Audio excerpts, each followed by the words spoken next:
Ita magala Bulee Horaatti hiriirri qaamolee hidhatanii bosona jiran balaaleffatu taasifamuun ibsame.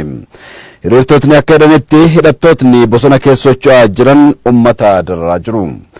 Namoonni nagaan hidhattoota kanneen ukkaanfamaa jiru ajjechaa fi saamichatu uummata irratti raawwatamaa jira jedhanii jiru.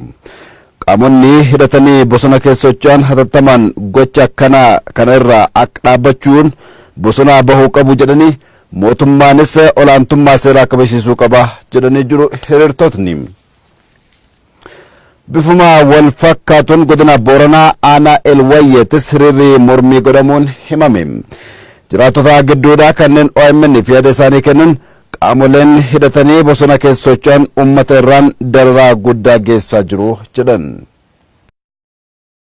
Banannee bobbaafachuuf tiffachuun hin dadhabne sababisi daldalachuu fi deemnee hojjechuullee dadhabne sabab soda isiirra ka'e. Kanaaf rakkoon isiin nurra dhaqqabsite tokko lama hin jennu rakkoo baay'ee nurra dhaqqabsite lapheen biyyaa dubartii biyyaa buufachaa dubartii gudeedaa niitii dhiirsi qabdi dhiirsirraa oofaa ofii birbulaa humnaan barsiisota giddiin barsiisota dubartii fa'aa giddiin gudeedaa nam sagalee irra nyaattee harka fuutee wayaa namaa xaragachaa dhiibba guddoo nurra dhaqqabsa turte.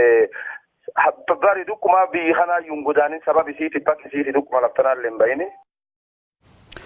Yeroo kanatti qabsoo karaa nagaattuu uummata Oromootiif mala kan jedhan hiriirtotni olaantummaan seeraa mirkanaa'uu qabas jedhanii jiru.